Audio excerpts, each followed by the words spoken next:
Бек Мамат Осмонов атындагы Жалал Абад мамлекеттик университети Жалал Абад коллежи педагогикалык жана социалдык иштер бөлүмү педагог окутуучу Төрөбекова Өмүргүл Курбанбековна, саламатсыздарбы?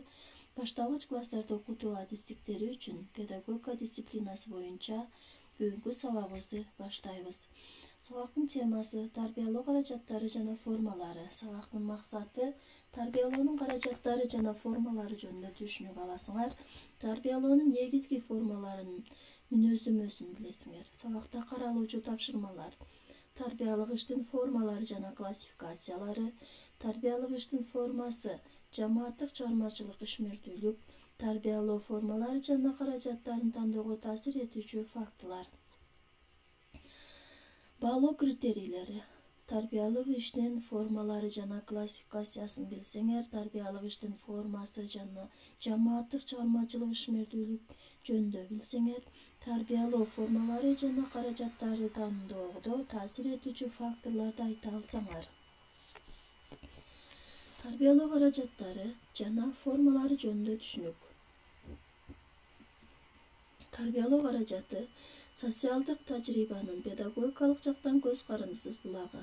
Субъектинин максатка карай умтулуусунда ага тарбиялык таасир көрсөткөн нерселердин баарысы тарбиялоо каражаты болуп эсептелинет. Бул курчап турган чөйрөнүн ар кандай объектиси, мисалы предметтер, буюмдар, үндөр, жаныбарлар, өсүмдүктөр, көркөм өнөр чыгармалары, кубулуштар, окуялар, эпизоддор жана башкалар болушу мүмкүн. Тарбиялоо каражаттары тарбиялануучуга өзүнөн өзү таасир этет, ошондой эле аларды тарбиячы максатты багыттуу пайдалана алат. Каражаттар тарбиялык максатты ишке ашыруу үчүн тандалып алынат. Каражаттарды тандоо тарбиялоо усулдары аркылуу аныкталат. Каражаттар белгилүү бир талаптарга, гигиеналык, эстетикалык, экономикалык, этикалык, укуктук талаптарга жооп берүүгө тийиш. Усулдар менен каражаттардын педагогдун жетекчилиги менен шартталган жыйындысы тарбиялык ишмердүүлүктүн формаларын аныктайт. Форма түшүнүгү бир нече мааниге ээ. Биринчиден, тарбиялоо процессинин тышкы туюндулушуна, экинчи, тарбиялык иштин тышкы көрүнүшүн камсыздоочу уюштуруучулук ыкмалар менен тарбиялык каражаттардын жыйындысына, үчүнчү, тарбиялануучулардын жамааттык жана жеке ишмердүүлүгүн максатка ылайык уюштуруунун системасына. Ошентип форма бул тарбиялануучулар менен тарбиячынын тарбиялык ишмердүүлүк процессиндеги өз ара аракеттенүүсүнүн образы. Тарбиялык иштин формалары белгилүү бир функцияларды аткарат. Уюштуруучулук функция, жөнгө салуучу функция, информативдик функция. Уюштуруучулук функция уюштуруу тарбиялык ишке катышуучулардын өз ара аракеттенүүсүнүн белгилүү бир логикасын чагылдырат.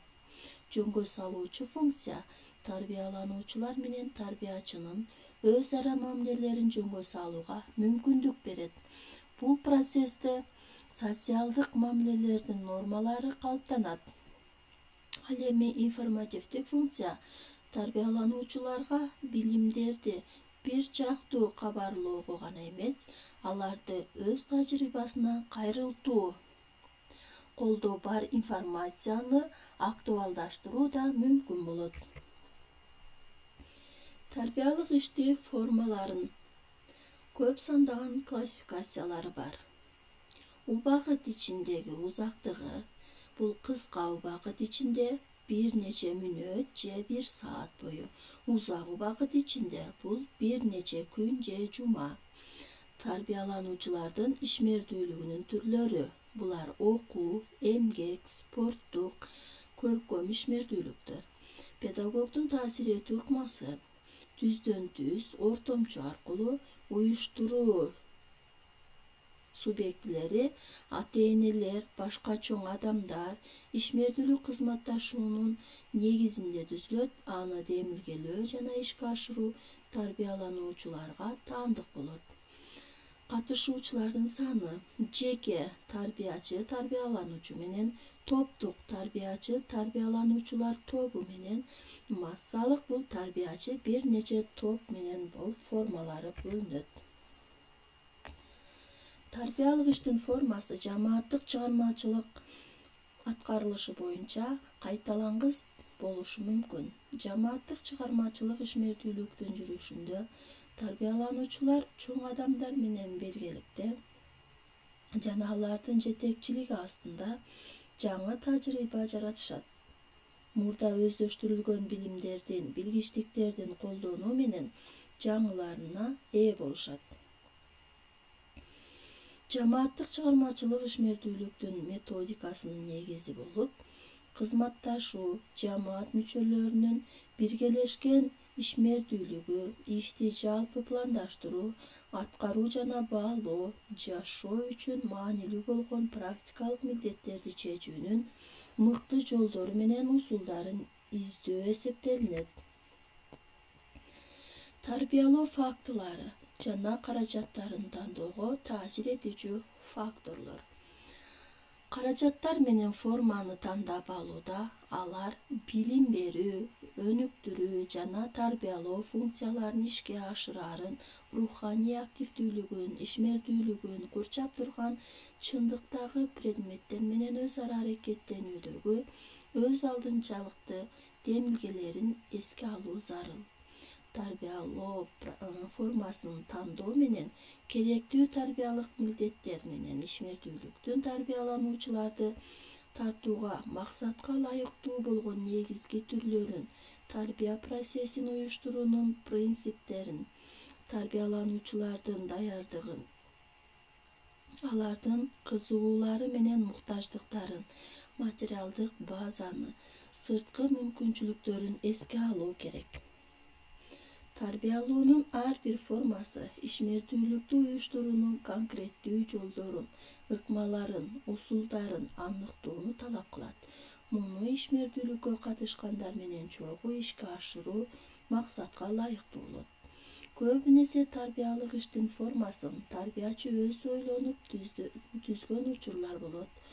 Бул анын өзгөчөлүктөрүнөн, ким уюштуруучу, анын узактыгы канча жана башкаларга көз каранды болот. Жамааттык чыгармачылык ишмердүүлүктү уюштуруучу төмөнкүлөрдү эсине тутуусу пайдалуу. Жамаатка катышуучулардын саны 7-9 адамдан 25-30 адамга чейин иштин топтук жана жамааттык формасы үчүн оптималдуу болушу мүмкүн. Катышуучулардын саны көбөйсө, иштин натыйжалуулугу кескин төмөндөп кетет. Жамааттык чыгармачылык ишмердүүлүктүн ар бир катышуучусунун инсанынын жекече өнүгүү максаттары үстөмдүк кылат. Чыгармачылык милдеттер ишмердүүлүккө катышкандардын өздөрү тарабынан аныкталат. Ар бир тарбиялануучуга кызыгууларына жана каалоолоруна ылайык келген нерсени тандап алуу мүмкүндүгү берилет.